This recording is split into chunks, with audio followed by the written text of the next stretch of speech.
नमस्कार मित्रांनो. हे सर्व हरिधन 16 वर्षाचा असताना त्याचे लग्न झाले होते आणि त्याची आई अचानक गेली. त्याच्या आईच्या मृत्यूने त्याला तो किती असहाय्य आहे याची जाणीव झाली. त्याच्या बहिणीचे लग्न झाले होते आणि त्याला दुसरा भाऊ नव्हता. तो गरीब मुलगा घरात शिरण्यासही घाबरत होता. तो त्याच्या आईसाठी रडायचा आणि त्याची आई घर सोडून गेलेल्या खोलीकडे वर पाहतही नव्हता. घरात एक काकू होती जी हरिधनवर खूप प्रेम करायची. ती वारंवार विचारायची, बेटा तुला काही खायला आवडेल का? आता त्याला घरी पूर्वीपेक्षा जास्त प्रेम मिळाले.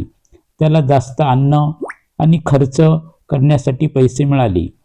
पण हे सर्व त्याच्या आईच्या मृत्यूमुळे झालेल्या जखमा भरून काढणार होते का? हे प्रेम आणि आपुलकी त्याला वारंवार त्याच्या आईची आठवण करून देत होती. त्याच्या आईच्या फटकाऱ्यातील आनंद, आईच्या शिव्या या प्रेमात हरवलेला होता. तो 1 वर्ष या दिशेने होता. नंतर त्याचे जग बदलले. त्याच्या वडिलांनी पुन्हा दुसरे लग्न केले. एक नवीन स्त्री जिला सर्वजण आई म्हणत काळ्या ढगाप्रमाणे त्याच्या घरात आली आणि त्याचे जग हरून टाकले. सर्व हिरवळ आणि सर्व प्रकाश अंधारात झाकून टाकला. हरिधनने या बनावट आईला कधीच पाहिले नव्हते. तो तिच्याशी एकदाही बोलला नाही, तिच्या जवळही गेला नाही. एके दिवशी तो घर सोडून त्याच्या सासऱ्याच्या घरी गेला. त्याच्या वडिलांनी त्याला वारंवार फोन केले, पण वडील जिवंत असताना तो तिथे कधीच गेला नाही. ज्या दिवशी त्याला त्याच्या वडिलांच्या मृत्यूंची बातमी मिळाली, त्या दिवशी हरिधनला एक प्रकारचा हेवा वाटला. त्याच्या डोळ्यात एकही अश्रू आला नाही. सासरच्या घरी पोचल्यावर हरिधनला असे वाटले की त्याला एक नवीन जग सापडले आहे. त्याच्या सासूने आशीर्वादाप्रमाणे त्याच्या उजाड आणि आयुष्यात हिरवळ आणली. पुन्हा एकदा त्याला त्याच्या सासूच्या रूपात त्याच्या आईचे प्रेम सापडले. तिच्या सासूच्या गमती जमतीत, साड्याबद्दलच्या विनोदाने आणि त्याच्या पत्नी प्रेमात त्याच्या आयुष्यातील सर्व आकांक्षा पूर्ण झाल्या. त्याची सासू म्हणायची, बेटा या घराला स्वतःचे घर समज, तू माझ्या डोळ्यातलं तांबूस आहेस. ती हरिधनकडे तिच्या सुना आणि मुलांबद्दल तक्रार करायची. हरिधनला मनापासून माहीत होते की त्याची सासू त्याला त्याच्या मुलापेक्षा जास्त प्रेम करते. वडील वारताच हरिधन घरी गेला. त्याच्या मालमत्तेतील वाटा विकला, पैशांनी भरलेली बॅग घेऊन परतला आणि सासरच्या घरी परतला. आता त्याला दुहेरी आदराने वागवले जात होते. त्याने त्याची सर्व संपत्ती त्याच्या सासूच्या चरणी सोडली. त्याने स्वतःला समर्पित करून आपले जीवन अर्थपूर्ण केले. पूर्वी त्याला कधी-कधी घराची आठवण येत असे, पण आता हरिधन आधी उठून सर्वात जास्त काम करायचा. त्याचे कष्ट पाहून गावातील लोक आश्चर्याने बोटे चावत होते आणि त्यांच्या सासऱ्याच्या नशिबाचे कौतुक करायचे की असा आशादायक जावई कुठे मिळेल. पण जसजसे दिवस जात गेले तसतसे त्याचा आदर आणि सन्मान कमी होऊ लागला. प्रथम तो देव होता, नंतर तो घराचा माणूस बनला आणि शेवटी तो घराचा गुलाम बनला. त्याचाही अपमान होऊ लागला. आता 10 वर्ष उलटून गेली आणि तो आता 25 वर्षाचा झाला होता. ज्येष्ठ महिन्याच्या दुपारी हरिधन घरी आला आणि बाहेर बसला. घरातून धूर निघताना दिसत होता आणि एक टिंगल टवाळी ऐकू येत होती. त्याचे 2 मेहुणे त्याच्या मागे आले आणि आत घरात गेले, पण हरिधन आत जाऊ शकला नाही. गेल्या महिन्यापासून त्याच्याशी असेच वागले जात होते. विशेषतः काल त्याला सहन करावी लागलेली शिवीगाळ जी त्याच्या पायात बेड्यासारखी वाटत होती. काल जेव्हा त्याला श्वास घेता येत नव्हता, तेव्हा तो म्हणाला होता, मी तुला कंटाळलो आहे, मी तुझ्या आयुष्याचा करार धरला आहे का? आणि सर्वात महत्त्वाचे म्हणजे त्याच्या स्वतःच्या पत्नीच्या वागण्याने त्याचे हृदय तुकडे तुकडे झाले होते. ती तेथेच बसून शिवीगाळ ऐकत होती, पण एकदाही ती म्हणाली नाही, अम्मा, तू त्यांचा अपमान का करत आहेस? तो तिथेच बसून तो टिंगलटवाळी ऐकत होता. तो या घरात परत कसा जाऊ शकतो? घरात आयुष्याची 10 वर्ष घालवल्यानंतर तो या परिस्थितीला कसा तोंड देऊ शकतो? मग त्याची पत्नी बाहेर आली आणि म्हणाली, कृपया विहिरीतून थोडे पाणी भरा. घरात पाण्याचा एक थेंबही नाही.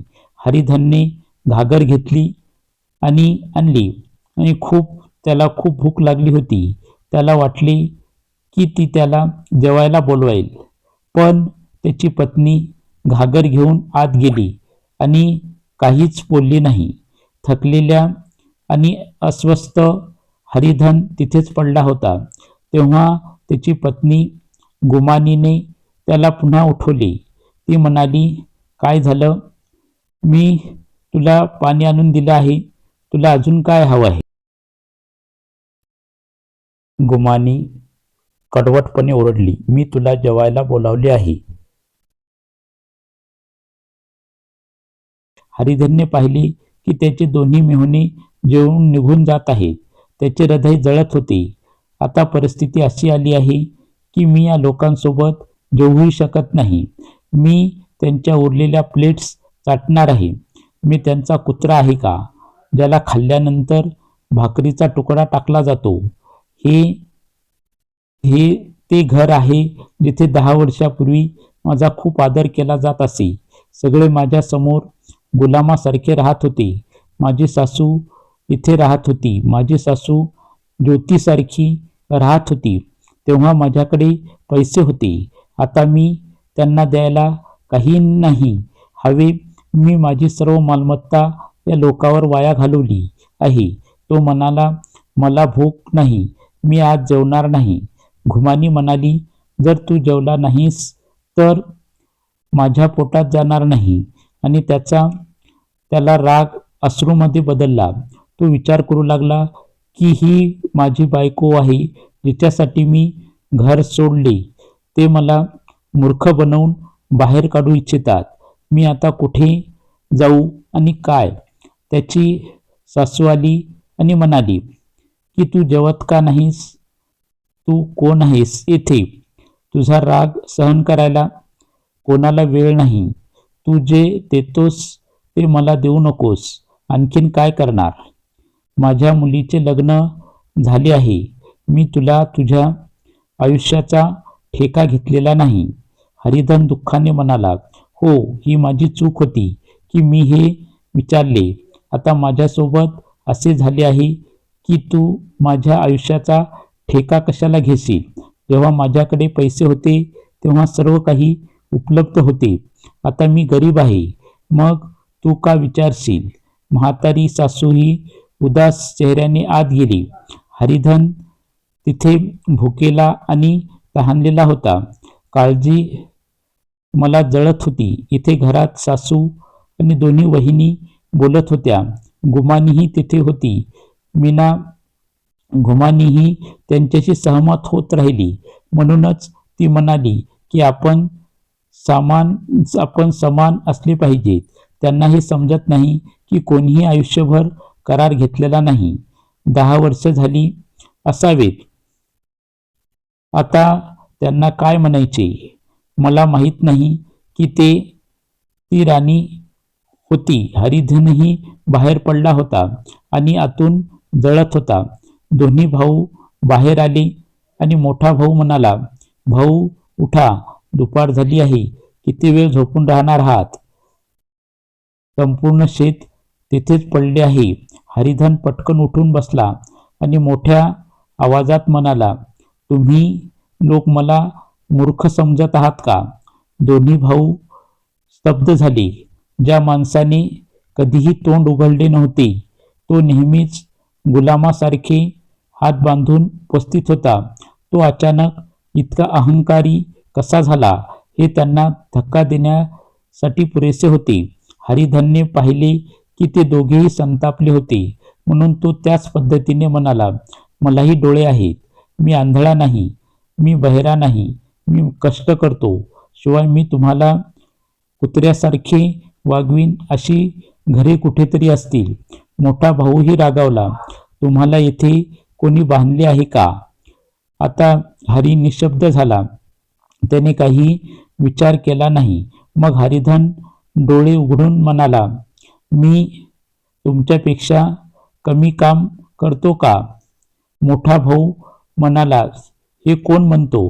हरिधन म्हणाला, मग हे तुमच्या घराचे धोरण आहे का की जो सर्वात जास्त काम करतो तो उपाशी मरेल? तुम्ही स्वतः जेवायला आला नाहीत, तुमच्या घरी कोणी आले का? तो हरिधनच्या तोंडात भाकरीचा तुकडा ठेवेल गरम ताट देत म्हणाला, मी स्वतः जेवायला गेलो नाही. तुला हे सांगायला लाज वाटत नाही का? बहीण, मी तुम्हाला रोज बोलवायला आलो नाही. त्याचे डोळे रक्ताळले. त्याने दात एकावर एक घासले. मग आतून श्वास आला आणि तो म्हणाला, मी खूप काही सांगितले आहे, पण मी हार मानली आहे. आता जर कोणी उठले नाही तर मी काय करावे? हरिधन रक्ताने आणि अश्रूंनी भरलेल्या आवाजात म्हणाला, मी तुमच्या मुलांचे उरलेले अन्न खाण्यासाठी आलो आहे का? मी कुत्रा आहे का जो तुम्ही लोक खाऊन माझ्यासमोर भाकरीचा तुकडा ठेवाल? म्हातारी बाई पुढे म्हणाली, तर तुम्ही माझ्या मुलांनो माझ्याशी अशी स्पर्धा कराल का? हरिधन पराभूत झाला. म्हातारीच्या एका वाक्याने त्याचे सर्व काही संपले. त्याच्या ताणलेल्या भुवया शांत झाल्या. त्याच्या डोळ्यातील आग निघून गेली. त्याच्या जळत्या नाकपुड्या शांत झाल्या. त्याच्या कानात फक्त एकच वाक्य घुमले, तू माझ्या मुलांशी स्पर्धा करशील का? तो त्याच्या आईला पाहू लागला. त्याला वाटले की त्याची आई त्याच्या डोक्याला हात लावत आहे. तो रडत होता. मग त्याने त्याची पत्नी घुमानीसमोर उभी असलेली पाहिली. कोणीतरी किती दिवस तुझ्यासाठी बसून राहणार? हरिधन उठला. तुला माझी अजिबात काळजी नाही का? मी तुला सांगितले होते की मला भूक नाही, म्हणून तू किती दिवस जेवणार नाहीस. आता मी या घरातून पाणीही पिणार नाही. तुला माझ्यासोबत यायचे आहे की नाही? दृढ निश्चयाने भरलेले हे शब्द ऐकून घुमानी घाबरली आणि म्हणाली, तू कुठे जात आहेस? तू माझ्यासोबत येशील की नाही? तू मला सांगेपर्यंत मी जाणार नाही. मला माहीत आहे की तुला यायचे नाही. हरिधन तिथून निघून गेला. हरिधनने 5 तासात गिरणीवर पोहोचण्याचा निर्णय घेतला होता. जेव्हा तो त्याच्या आमराई गावी पोहोचला तेव्हा त्याच्या मातृत्वाच्या भावना उषाच्या सोनेरी मांडीवर खेळल्या. मागे असलेली ती झाडे पाहून त्याचे हृदय नाचू लागले. मंदिराचा सोन्याचा कलश पाहून तो त्याच्याकडे धावला. जणू काही तो एका उडी मारून त्याच्यापर्यंत पोहोचू शकतो. तो खूप हुशारीने धावत होता. जणू त्याची आई हात पसरून त्याला हाक मारत होती. जेव्हा तो आंब्याच्या बागेत पोहोचला तेव्हा तो फांद्यावर बसून हत्तीची सवारीचा आनंद घेत असे. काही वेळातच तो एका आंब्याच्या झाडावर चढला. तेवढ्यात वाघाच्या रक्षकाने त्याला हाक मारली, कोण चढले आहे? जर तू आता उत्तर दिले नाहीस तर मी तुला इतक्या जोरात मारेन की तू वेडा होशील. त्यांनी त्याच्यावर अनेक शिव्या टाकल्या. हरिधनला या शिव्यामध्ये अलौकिक आनंद मिळत होता. तो विनोदाने हसायला लागला. इतकं आनंदी हास्य तो बराच काळ हसत होता. चौकीदाराला हे हास्य एखाद्या ओळखीच्या व्यक्तीकडून व्यक्तीचे आहे असे वाटले. पण हरिधन तेथे नव्हता. तो त्याच्या सासरच्याची भाकरी खात होता. तो किती विनोदी होता, तो किती खेळकर होता. मला आश्चर्य वाटते की तो बिचारा माणूस कोणत्या परिस्थितीत असेल. तो झाडाच्या फांदीवरून तळ्यात उडी मारायचा. आता गावात असा कोण आहे? चौकीदाराने फटकारले आणि म्हणाला, जर तू येथे बसून हसत राहिलास तर मी येऊन तुझे सर्व हास्य काढून टाकील, नाहीतर लगेच खाली उतर. तो शिवीगाळ करत होता. तेवढ्यात एक आंब्याचे बी त्याच्या डोक्यात आदळले. मी मान हलवली आणि म्हणालो, हा राक्षस कोण आहे? जर तू सहमत नसेल तर मी आत्ताच येऊन मी तुझी काळजी घेईन. त्याने खाली ठेवलेली काठी उचलली आणि माकडासारखा पटकन वर चढला. त्याने पाहिले की त्याचा मुलगा दररोज हसत होता. तो आश्चर्यचकित झाला आणि म्हणाला, अरे हरिधन, तू येथे कधी आलास आणि या झाडावर का बसला आहेस? दोन्ही बालपणीचे मित्र तेथेच मिठी मारून खाली उतरले. तू येथे कधी आलास? चला घरी जाऊया. तिथल्या लोकांचे काय आंबेही किमती इतके चांगले नव्हते. हरिधन हसला आणि म्हणाला, मगरू, या आंब्याची चव इतरत्र कुठेही अतुलनीय आहे. गावाचे वातावरण काय आहे? सगळे स्वस्त आहेत ना? भाऊ, तू सर्व संबंध तोडलेस. तुझे आजोबा गेल्यापासून संपूर्ण कुटुंब उद्ध्वस्त झाले आहे. त्यांचे काय होते? आता त्या चुकीशी माझा काय संबंध? भाऊ, मी आधीच माझी नोकरी सोडली आहे. तू असह्य होशील. मी तुला प्रवासी म्हणून येऊन घेऊन जाईल. तू मला अन्न देशील का? पण तो अविश्वासाच्या नजरेने म्हणाला, अरे भाऊ, तू काय म्हणतोस? मी तुझ्यासाठी माझे जीवन अर्पण करण्यास तयार आहे. आता तू तुझ्या सासरच्या घरात राहणार नाहीस का? काळजी करू नका. आधी तुमचे घर आहे त्याची काळजी घ्या. तुम्हाला लहान मुले आहेत. तुम्ही तुमच्या आईला अनावश्यकपणे घाबरत नाही. ती खूप साधी, गरीब आहे. फक्त तिला तुमची आई समजा. ती तुम्हाला शोधून खूप आनंदी होईल. ठीक आहे, तुम्ही तुमच्या पत्नीलाही घेऊन जाल. मी स्वतः तिचे तोंडही पाहणार नाही. जर ती मेली तर दुसरं लग्न होईल. आता तुम्ही अशी पत्नी आणाल का जी तुमचे पाय धुईल आणि पाणी पिईल? पण जर पहिलीही आली तर ती येणार नाही. हरिधन त्याच्या घरी पोहोचला तेव्हा दोन्ही भाऊ ओरडले, भाऊ आला आहे, भाऊ आला आहे. तो आत धावत गेला आणि त्याच्या आईला कळवले. त्या घरात पाऊल ठेवताच तो दररोज शांत वाटत होता. त्याला असे वाटले की तो त्याच्या आईच्या मांडीवर बसला आहे. इतक्या अडचणींना तोंड दिल्यानंतर त्याचे हृदय मऊ झाले होते. जिथे आधी अभिमान आणि आग होती, तिथे आता निराशा, पराभव आणि विनवणी होती. हरिधनने अश्रूंनी भरलेल्या डोळ्यांनी त्याच्या आईला त्याची आई म्हणून पाहिले. घराच्या प्रत्येक कोपऱ्यात फक्त आठवणीचा प्रकाश चांदण्यासारखा पसरला होता. सावत्र आईच्या प्रौढ चेहऱ्यावरही तेच तेज होते. आई म्हणाली, बेटा, तू घरी आला आहेस. आम्ही धन्य आहोत. आता तूच एकमेव आहेस जो या मुलांना आईचे नाते देऊ शकतो. जरी बाप नसला तरी त्यांच्यात एक नाते आहे. ते खाल्ल्यानंतर मला एक भाकरी दे. मी एका कोपऱ्यात झोपेन. तुझी आई माझ्यासाठी बहिणीसारखी आहे. त्या नात्यात तू माझा मुलगाही आहेस. हरिधनने अश्रूंनी भरलेल्या डोळ्यांनीही त्याची आईच्या रूपात पाहिली. घरच्या प्रत्येक कोपऱ्यात चांदण्यासारखे फक्त आठवणीच्या सावल्या पसरल्या होत्या. सावत्र आईकडून इतके प्रेम पाहून त्याचे हृदय विरघळले. आता त्याला त्याची आई त्याच्या सावत्र आईमध्येही दिसू लागली. दुसऱ्या दिवशी हरिधन पुन्हा तिच्या खांद्यावर हात ठेवून शेताकडे निघाला. त्याच्या चेहऱ्यावर दुःख आणि डोळ्यात अश्रू होते. आता तो कोणावरही अवलंबून नव्हता. त्याने कोणातलाही आश्रय दिला. तो द्वारकेत भिकारी नव्हता, तो घराचा रक्षक होता. एके दिवशी त्याला ऐकले की गुमानीने दुसरे घर बांधले आहे. त्याने त्याच्या आईला विचारले, गुमानीने घर बांधल्याचे ऐकले आहे का? काकू ते म्हणाल्या की ती घर बांधेल ही एक विनोद आहे. समाजात असा न्याय पंचायत नाही तर न्यायालय आहे. हरिधन म्हणाला, नाही नाही, मी महावीरजींना लाडू दिले हे खूप चांगले झाले.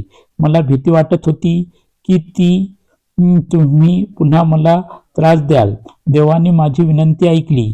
मी इथून हा निर्धार करूनच निघालो. मी ठरवले होते की मी पुन्हा कधीही तिचे तोंड पाहणार नाही.